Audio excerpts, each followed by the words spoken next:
Get ready for the ice. Nike is dropping the Air Max Muse Hydrogen Blue, and it is absolutely freezing.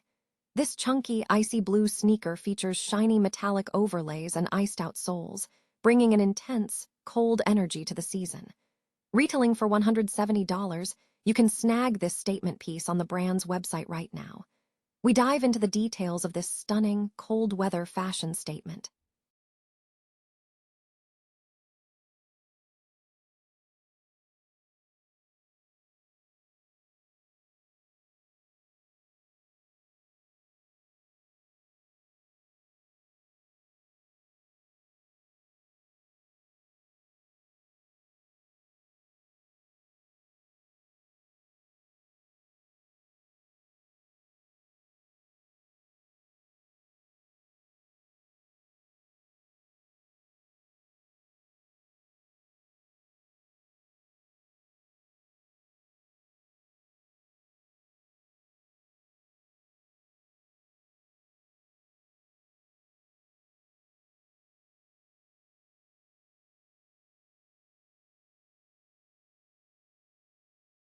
Next up, A2 District at Lake Maloney Golf Course and the Class C meets have been pushed back to Tuesday or Wednesday, so you know exactly when to plan your next round.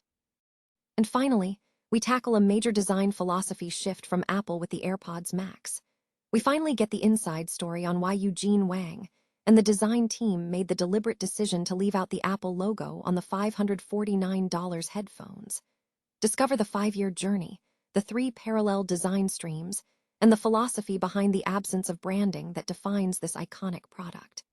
Don't miss this deep dive, and make sure you subscribe right now for more exclusive news. Nike has unveiled its latest Air Max Muse sneaker, the hydrogen blue colorway, positioning it as a strikingly cold and bold addition to the footwear landscape. Described by some as a chunk of ice, the sneaker features an icy blue aesthetic complemented by shiny metallic overlays and classic mesh underlays. A key feature highlighted is the icing of the signature beefy soles, which are infused with Nike's renowned Air technology. This iteration of the Air Max Muse continues Nike's trend of pushing boundaries, having previously debuted the model in a wide array of vibrant designs ranging from monochromatic looks to elaborate alien themes. As summer approaches, the hydrogen blue pair is marketed as a source of cool energy for the season. Retailing at $170, the sneaker is now available for purchase on the official Nike website. The coverage of this release comes from Morgan Smith, a style writer at Channel YouTube, who has extensive experience in the fashion industry since 2018, focusing on sneakers, celebrity style, and emerging trends. The Pittsburgh Steelers initiated their off-season team activities on Monday with the commencement of organized team activities, focusing heavily on the evaluation of quarterback Aaron Rodgers, who has signed a 1-year extension to remain with the franchise. A significant focus for the team was bolstering the offensive line to secure the protection for Rodgers and the subsequent starting quarterback. To this end, the Steelers selected Arizona State tackle Max Iheanachor with the number 21 overall pick. While the team had initially considered adding Mackay Lemon to the wide receiver group, they ultimately opted to invest in the offensive line after the Eagles moved up in front of them for the player. Despite this valuable investment, Iheanachor is not expected to see significant playing time immediately. Reports from Monday's first day of OTAs indicate that the top prospect was working with the second team. Specifically, Brian Batko of Post-Gazette Sports reported that Iheanachor was participating with the second group, positioned at the right tackle. Batko detailed the positional groupings, noting that Mason McCormick and Troy Fautanu had shifted from the right side to left guard and left tackle, with Spencer Anderson and Dylan Cook on the right side, while Jennings Dunker and Brock Hoffman were at left guard and right guard. Analysts suggest that while some considered Iheanachor a top tackle prospect, his limited playing experience and high upside profile make sitting him on the bench for his rookie season a prudent decision while he develops technically. The hope remains that under the new head coach Mike McCarthy, and with Aaron Rodgers, the Pittsburgh offense will make substantial progress this fall, potentially positioning Iheanachor as a key component of that strategy by the end of the season. multiple district golf meets across the state have been rescheduled due to inclement weather in Nebraska. The changes affect various levels of competition across different locations. In Class A, the A2 district, held at Lake Maloney Golf Course in North Platte, has been postponed by 1 day, moving the event to Tuesday. For Class C, the C2 meet at Quail Run Golf Course in Columbus and the C3 meet at Fairplay Golf Course in Battle Creek are both rescheduled for Tuesday.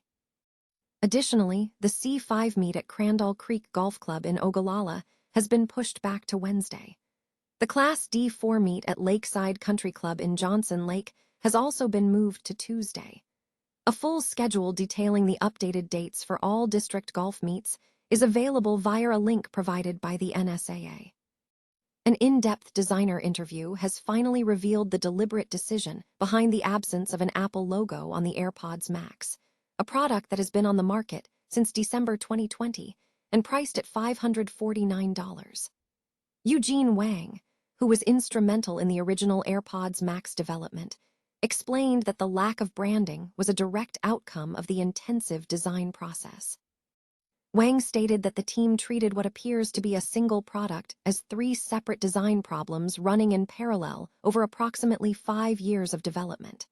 "We didn't want to brand your head," Wang explained, suggesting the decision was a conscious choice rooted in Apple's design philosophy of reduction and the absence of things. The 3 parallel design streams involved the headband, the case, and the ear cushions. Each required a full iteration cycle. The ear cushions presented the most significant challenge, as finding a single geometry that could fit diverse human head and ear shapes while maintaining the acoustic seal for active noise cancellation required testing, hundreds and hundreds of variations. The headband's mesh canopy was designed to distribute weight evenly across various head sizes, and the case was treated as a distinct functional element necessary for managing the product's low-power state.